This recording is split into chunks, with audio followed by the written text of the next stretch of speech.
niyong paniwalaan masyado or maging OA sa mga gantong premonition. Kasi, it will create chaos. Right? Imbis na mag-ingat ka, hindi. Magkakaroon ka lang ng doubt sa sarili mo na, ay, di na ako pupunta sa bundok, di na ako magtatrabaho kasi ito yung premonition, magkakaroon ka ng matutuglaw ng ahas. Di na ako sasakay ng bus kasi may premonition na may mag-aksidenteng mga bus, mahuhulog sa bangin. Di na ako, di ba? Gets niyo yung pinupunto ko? Lang gawin yung video na to dahil sa meron akong nakita sa feeds ko na, well, nag-react din naman ako dun sa about na nagki-claim na parang style Rudy Baldwin siya. Kahit si Rudy Baldwin, no, I want to debunk them. Kasi kiniklaim nila na binibigyan sila ng vision ni God. Okay? So I want to debunk them, guys. Kasi kung magpapaniwala tayo sa mga sinasabi nila, wala na siguro tayong tiwala sa Diyos. Kung ganun. What I mean is, meron tayong Jesus Christ right? Na nagpaliwanag ng lahat, nagbigay ng turo. Yun na lang, gagawin na lang natin Susundin na lang natin yung mga turo. Ba't pa tayo nagpapaniwala sa mga premonition, panaginip? Oo, dati. Aminado naman na sa Biblia, nangyari yun. Yung mga panaginip na yun, nakikipag-usap ang Diyos sa pamamagitan ng panaginip. Pero, nung panahon ng Kristiyano, ngayon, lalo na sa panahon natin ngayon, wala nang ganun. Alam mo nyo kung bakit? Kasi nandiyan na si Kristo nasa katuparan na. So, naging si Jesus Christ na yung salita, di ba? So, bakit kailangan pa natin maniwala sa mga sinasabi nila na, wala namang problema doon yung sinasabi nila na mag-ingat kayo. Oo naman araw-araw naman mag-iingat tayo. Pero wag lang sana natin pangunahan yung future na, kasi nagsasabi sila na may mangyayari ng gantong lindol sa Catanduanes, kagaya ni Rudy Baldwin, meron siyang mga nilabas ngayon na mga statement sa Facebook page niya na may mangyayari sa Catanduanes nga. Nagkakapag-create kasi yun ng chaos. Alam nyo guys, hindi nakakatulong yung mga ganung bagay. Kasi yung mga tao na wala masyadong alam, lalo na yung mga inosente na mapapaniwala dyan sa mga salita na yan, sa mga premonition na yan, sa mga panaginip na yan, syempre, madali mo lang naman paniwalain ng taong walang alam So, magkakaroon ng kaguluhan, kalituhan. So, ano gagawin namin? Hindi pa nga nangyayari. Oo, maganda yung prevention better than cure. Totoo yun. Prevention is better than cure. Pero hindi mo kasi mangyayari yung kinabukasan. Hindi mo alam ang mangyayari sa kinabukasan. Kaya dapat araw-araw talaga tayo mag-ingat. Walang specific time. Araw-araw. Hindi yung dapat sa gantong buwan na to, hindi sa ganyan.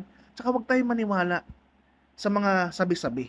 Lalo na kung ang salita na to ay nanggaling lang sa ordinaryong tao. O sa tao, lalo na public figure or something na influenceras, ikiklaim nila na binubulungan sila ng Diyos. Mag-isip-isip kayo guys. Kasi marami na ngayon ng naluloko sa mga ganyang bagay. Okay? Wala akong pakialam kung anong pananampalataya meron ka. Okay? Kasi meron tayong kanya-kanyang pananampalataya. Pero for me, gusto ko lang i-debunk sila dun sa kanilang mga premonition. Wala na kasi sa pananampalataya yun Alam niyo ba guys? Wala na yun Wala na yun sa prinsipyo ng Biblia, yung mga pinagsasabi nila na binibigyan sila ng ng premonition, ng vision ni God para lang sabihin sa tao. So, bakit sa inyo pa pinapadaan? Napaka-special nyo ba para maging vessel ng salita ng Diyos? Babasahin na lang, nasa Biblia na lang. Susundin mo na lang yung mga nakasulat doon. Binigyan na nga rin tayo ni Jesus ng mga guide kung paano sundin. Tapos magmamarunong ka, sasabihin mo na may vision ka, tapos binubulungan ka ng Diyos para pag-ingatin yung mga tao. Anong kala mo sa aming mga tao na ordinaryo? Wala kaming pag-iingat sa sarili namin. Tsaka, huwag tayo basta-basta maniniwala sa mga matatamis na salita ng mga nagkiklaim ng mga makadiyos sila na nagsasabing magsisi ka sa mga kasalanan mo, etc., etc., etc. Guys, Diyos pa rin na magbabago sa'yo, hindi sinong tao. Tandaan nyo yan guys Kung talagang ikaw mismo sa sarili mo, mararamdaman mo yan kung nasa iyo na yung pagbabago. Hindi kung sino pa man ang makakapagpabago sa'yo. Diyos lang, hindi salita ng tao. Tandaan nyo, hindi salita ng sino paman, kundi salita ng Diyos ang makakapagpabago sa'yo. Marami akong nakikita ngayon sa social media na ganyan yung tema. Ginagamit nila yung Diyos, puno. Kasi sinasabi nila, ginagamit ako ng Diyos para iparating sa inyo yung mga bagay na to. Di ba? Ginagamit mo ba talaga? Ginagamit ka ba talaga ng Diyos? O ginagamit mo yung Diyos sa content mo? Mag-ingat ka, kapatid. Hindi ako ganun kabanal na tao. Pero kahit paano, naniniwala pa rin ako na lahat dapat ng ating gagawin sa mundo nakabase sa Biblia. May prinsipyong ibinigay ang Diyos na kailangan nating sundin na nasa Biblia yun. Okay? At isa sa mga pinaka mali na gagawin mo ay yung paniwalain kami na meron kang vision na galing kay God.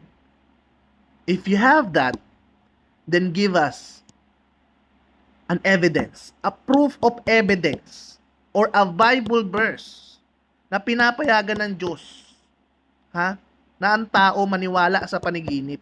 O marami na naman magsasabi niyan, bakit si Maria, yung nagbuntis siya kay Jesus, sa panaginip yon? Bakit si Moises? Bakit si Daniel? Bakit si Joseph, na anak ni Jacob, 'di ba? Na naginip siya noon na naginip yung hari ng Pero sa Egypt about sa 7 taong kalamidad tsaka 7 taong kasaganaan. Guys, they are the chosen one. Mga hinirang sila. At kailangan mangyari yun. Kasi yun talaga ang mangyayari at nakasulat sa Biblia. Pero hindi ibig sabihin, guys, lahat ng panaginip ay galing sa Diyos. Kaya yun yung sinasabi ko sa inyo eh. Sabi nga ng Diyos, di ba, hindi lahat ng panaginip galing sa Diyos. Meron ng talata sa Biblia na pinag-iingat niya yung mga Israelita. Kasi meron mga nagsasabing na naginip ako ng galing sa Diyos pero hindi naman pala. Isa lang naman ang gusto kong isa lang naman ang pinupunto ko dito. Huwag tayong basta-basta maniniwala sa sinasabi nila. Okay? Pinag-iingat tayo, okay? Araw-araw man tayo nag-iingat eh. Tsaka kung mamamatay ka talaga. That is your destiny. Okay? Kagaya na lang ng mag-ingat tayo sa bus, magkakaroon niya ng chaos. Di matatakot ka na sumakay ng bus? Kasi nga naniniwala ka dun sa may mga disgrasyang mangyayari, may lindol, merong natuklaw ng ahas, wag mo nang pumunta sa damuhan. Imbis na makakapagtrabaho ka ng maayos, paano ka makakapagtrabaho? Naniniwala ka dun sa mga sinasabi ng mga ewan, na binubulungan daw sila ng Diyos. Napakaswerte nyo naman. Diyos na mismo bumubulong sa inyo. Wow. So gaano kayo kabanal? Na mismo Diyos na yung bumubulong sa tenga nyo. So hindi na pinadaan kay Kristo. Di ba si Kristo ang daan? Siya ang pintuan. Ang hindi nakakakilala sa anak, hindi makakakilala sa ama. Di ba? Walang makakarating sa ama na hindi dadaan sa anak. Tapos yun, binaypass, kagad sa'yo, binulong. Premonition, pag galing sa Diyos, direkta sa'yo, hindi dumaan kay Kristo. So ano? Sino ba pinagluloko mo? Kami? Lahat? Nandito lang ako guys upang balaan kayo sa mga gantong pangyayari. Walang problema kung mag-iingat kayo. Pero wag niyong paniwalaan masyado or maging OA sa mga gantong premonition. Kasi it will create chaos. Okay? Imbis na mag-ingat ka, hindi. Magkakaroon ka lang ng doubt sa sarili mo na, ay, di na ako pupunta sa bundok, di na ako magtatrabaho kasi ito yung premonition, magkakaroon daw matutuklaw ng ahas.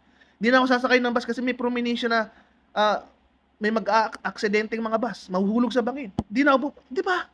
Gets niyo yung pinupunto ko? Yun lang naman.